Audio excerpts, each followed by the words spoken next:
Então, gente, shalom, shalom a todos, boa noite. Estamos iniciando nossa aula de hoje, aula de número 8 da disciplina Vodá.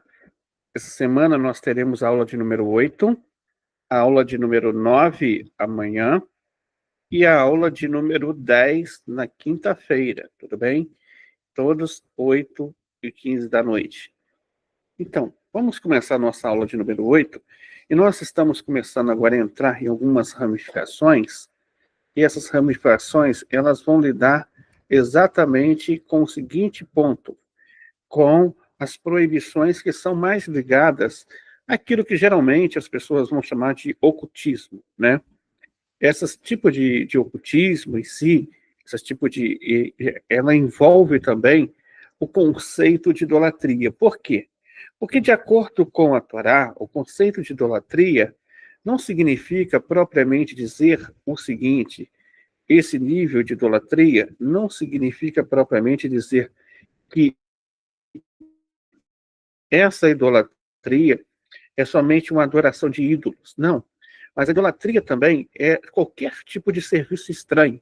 Porque o conceito de idolatria, de acordo com a Torá, é qualquer tipo de serviço que não foi ordenado pelo Criador ou que foi proibido pelo Criador a pessoa praticar. Por isso, nós estamos vendo agora a proibição da prática e da consulta de Ov. E vamos falar um pouquinho sobre o que seria esse Ov. A referência está no capítulo 19, versículo 31 do livro de Levíticos, e não se volte para os ovos, não se volte para os ovos. Conforme nós falamos, conforme nós está na descrição do nome da aula de hoje, a gente vai falar sobre algo que aparenta ser um pouco aquilo que as pessoas chamariam de mediunidade. O que é isso?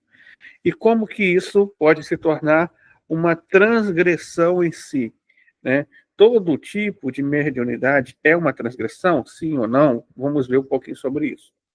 Então, óbvio era o seguinte: de acordo com a Torá, na antiguidade, na terra de Canaã, havia um culto que era um chamado culto a Ov. Esse culto era praticado por meio da comunicação com o espírito dos mortos, com fantasmas em si. Essa combinação envolvia bruxaria e também envolvia idolatria. Por quê?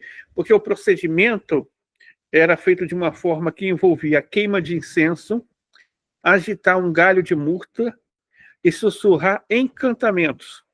Em outra forma, a queima de incenso e os encantamentos eram executados diante de um crânio, por exemplo, de um crânio humano, né?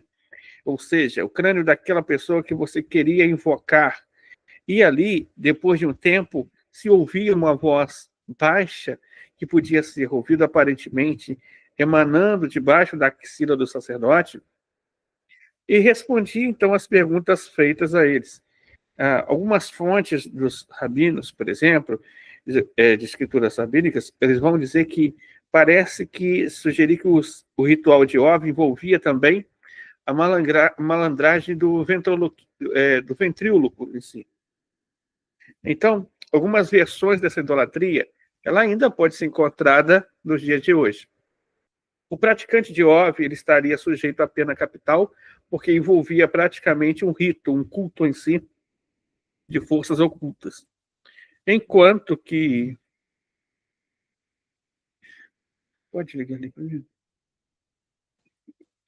Enquanto que aquele que consulta Ov envolveria apenas o quê? Apenas a própria consulta em si, então por isso não seria uma pena capital pelo tribunal, mas seria considerado uma pena capital pelas mãos dos céus. Então existe essa diferença que nós estamos notando aqui, tá bom? Vamos entender o seguinte. Primeiro, a pessoa, então aqui, ela invocava essas forças ocultas. Segundo, a Torá, ela não vai dizer, por exemplo, que isso era uma ilusão, ou que a pessoa, na verdade, estava se envolvendo com algo que não existia. Não, a Torá não diz isso. A Torá diz que realmente a pessoa tinha essa força em si, essa força oculta de trazer esse espírito desse morto tá? Para poder fazer perguntas e dirigir essas perguntas depois àquelas pessoas que estariam frequentando esse tipo de rito. Em segundo lugar, esse tipo de culto aqui que nós estamos vendo, o culto de Ove, ele envolvia uma habilidade que a própria pessoa ela tinha, que ela adquiria isso. Entenderam? Ou seja, a própria pessoa ela sabia como manusear esses tipos de forças ocultas. Deus, é claro, proíbe esse tipo de manuseio. Não é porque a pessoa, por exemplo, ela tem uma aptidão para isso que ela vai usar aquilo, entendeu? Muitas vezes aquilo ali é uma forma de um ticum, da pessoa poder se dominar para não poder usar aquilo para trazer essas forças ocultas. Então, durante um tempo, realmente era possível as pessoas estar trabalhando com esse tipo de magia negra. Então, vamos ver um pouquinho sobre o que o Sefer Hinurri vai explicar sobre isso. O Sefer Hinurri vai dizer o seguinte, que nós não devemos nos voltar para ele, ou seja, para esse tipo de culto a Ove, querendo dizer que não pedimos, como é afirmado em Levítico 19:31, não se volte para os Oves. E o conteúdo é que os praticantes oferecem incenso, realizam atos, e por meio dessas coisas, parece que uma pessoa que ela ouve um discurso sobre a Axila, que responde o que ela vai perguntar. E este é um dos seus tipos, e a linguagem do Sifra Kedoshim, capítulo 7, 10, é que Ove é Piton que fala da sua axila. A prática de Ove, então, consistia em queimar um certo incenso e praticar certos atos conhecidos dos seguidores de Ove, e nesse ponto pareceria para a pessoa que ela está praticando esses atos que houve uma voz saindo de sua axila que responderia as suas perguntas que ele fizesse. Então, também, nós vemos que somos proibidos de consultar o mestre de Ove, que nós também não peçamos a um mestre de Ove que nos informe de nada, e por isso é afirmado em Deuteronômio 19, 10, 11, não será encontrado em você um mestre de Ove. E a questão é dessa magia que existem pessoas que fazem feitiçarias, cujo nome é Piton, que traz o morto de dentro da sua axila e o questionador ouve os mortos responderem às suas perguntas. Então, esse é o fato, tá? O fato é que essas forças ocultas realmente existem e existiam pessoas que conseguiam incorporar isso, trazer essa energia, né?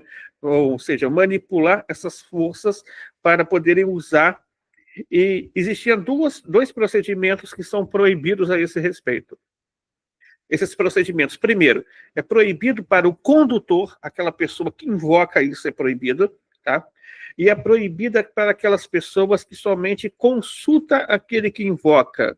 Ou seja, a pessoa que também faz parte de uma, digamos assim, de um tipo de rito, vamos chamar de uma sessão de mediunidade aqui, uma pessoa que fazia parte dessa sessão e faz perguntas para que essa pessoa, o médium, ele pergunte também aos mortos, entraria aqui nesse tipo de transgressão. Existe um exemplo muito comum sobre isso, que é daquela bruxa que estava lá, que o rei Saul foi até ela, e o rei Saul pediu para invocar Samuel, que já estava morto, né? E a bruxa em si, ela trouxe aquela alma que parecia ser Samuel, né? E aí fez essas perguntas. Primeiro, não é bom incomodar os mortos. Já chegou o tempo deles. O tempo deles já está terminado nesse mundo. Então, não é bom que a pessoa esteja incomodando aqueles que já não estão mais aqui. E segundo, não é bom você manipular forças que são ocultas, porque você não sabe, é coisa que você está mexendo que está além do seu conhecimento, que está além da sua técnica. Então, você não pode dizer o quanto que essa força ela vai absorver de você a sua vitalidade. O quanto que essa força, por exemplo, ela vai grudar em você e depois você não vai conseguir trabalhar digamos, com a purificação dessa questão. Então, exatamente por isso, Hashem, ele delimitou um espaço. Ele disse, olha, não se aproxime disso. Não se conecte com isso. Porque no momento que você tiver uma conexão com isso, aquilo é claro, nada é de graça neste mundo. Essas forças vão requerer de você algo para absorver. E isso que elas vão absorver de você vai ser a custo de quê? Da sua própria vida. Por isso, isso é muito arriscado e não devemos nos conectar com esse tipo de rito ou com esse tipo de força. Então, Mishneh Torah, Sefer Shoftim, Luhot Melahim, Lei de Reis, capítulo 9, alahá número 2, é dito que o não-judeu que adora falsos deuses é culpado, desde que os adore de uma maneira que represente a adoração daquela idolatria. E aí, nós vamos ver o seguinte: o Sefer Hamadá, Avodat Kohavim, capítulo 11, alahá número 16, o Rambam aqui vai trazer uma orientação para que a pessoa não esteja se conectando com esse tipo de força e para que ela não esteja sendo dominada por isso. Está escrito o seguinte, que os mestres da sabedoria e aqueles de conhecimento perfeito sabem com prova clara que todos esses ofícios que a Torá proibiu não são reflexos da sabedoria, mas sim vazio e vaidade que atraiu os fracos de espírito e os fez abandonar todos os caminhos da verdade. Por essas razões, quando a Torá advertiu contra todos os assuntos vazios, ela aconselhou, Deuteronômio 18:13, tenham fé perfeita com Deus, seu Senhor. Então, qual é o caminho para que você não esteja sendo manipulado por essas forças, ou está conectado com essas forças? Qual é o caminho? Fortalecer a sua emuná. Ter emuná shelemá, uma fé completa de verdade. Por que as pessoas elas vão por esse caminho? Você já pensou nisso? Por que as pessoas se conectam com essas forças? Exatamente por medo do futuro. Medo daquilo que está por vir. Então, o medo em si, ele é a negação da onisciência de Deus.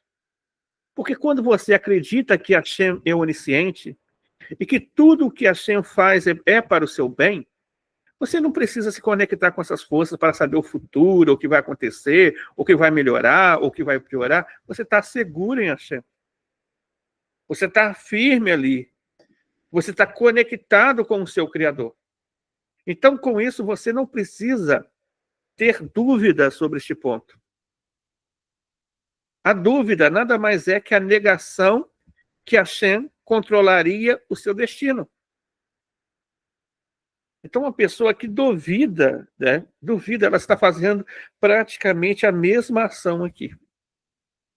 É importante que você esteja fortalecendo a sua fé. É importante que você esteja tendo confiança plena no Criador, que Ele vai te conduzir e sempre vai dar o melhor e aquilo que realmente você necessite. O Talmud Babilônio, Tratado Sanhedrin, página 59b, 60a, ele vai dizer aqui que essa ordem é ordenada a todos os seres humanos. Olha só. Não permitirás que viva uma bruxa, Êxodo 22:17.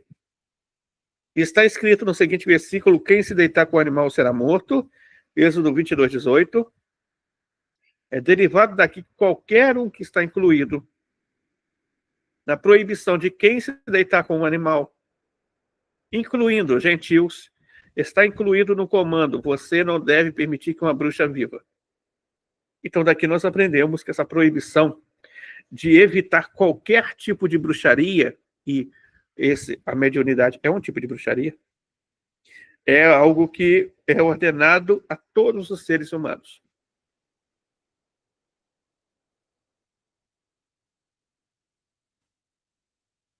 Alguns exemplos que eu estou trazendo aqui para você não praticar ou consultar rituais de mediunidade, não invocar espírito dos mortos, não praticar ou consultar necromancia, não praticar ilusionismo, ainda que seja apenas para ganho financeiro, e não participar de reuniões afro-religiosas ou kardecistas.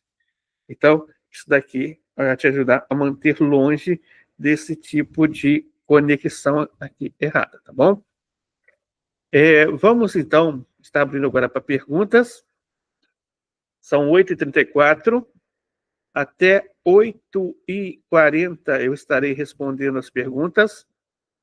É só de você digitar aí no chat do YouTube que eu estarei respondendo.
Walter está perguntando,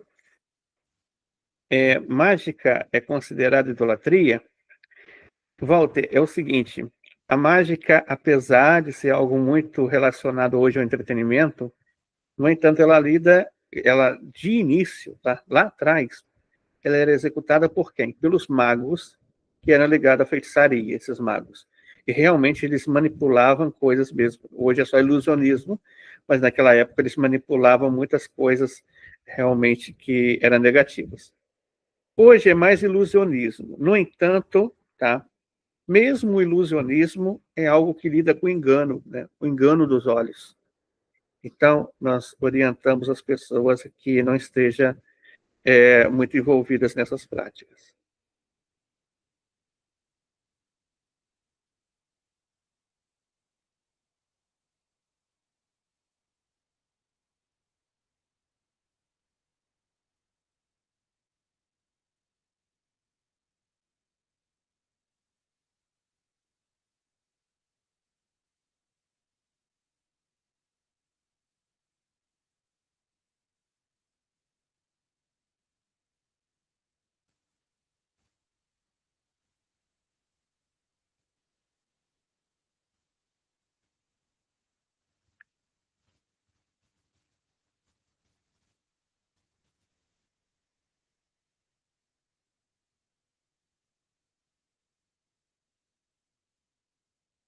Mais alguém tem alguma pergunta?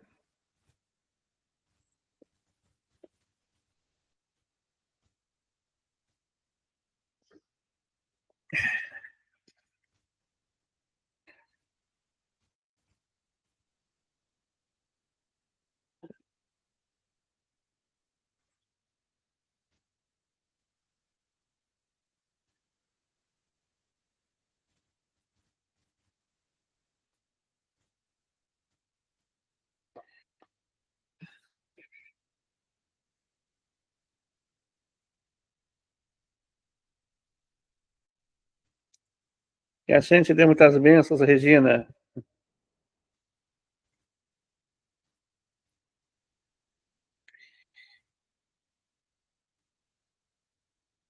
Mais alguém?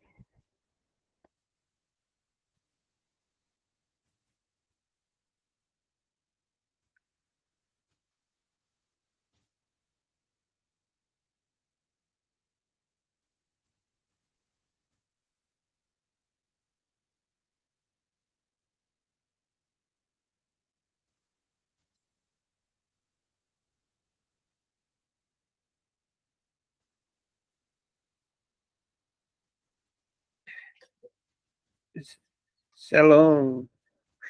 Então, gente, é o seguinte, eu vou passar para vocês daqui a pouquinho a atividade número 8. A atividade que eu postar hoje, vocês podem me entregar até o próximo domingo. Amanhã a gente tem aula de número 9, tá? Mesmo horário, estaremos transmitindo por aqui também.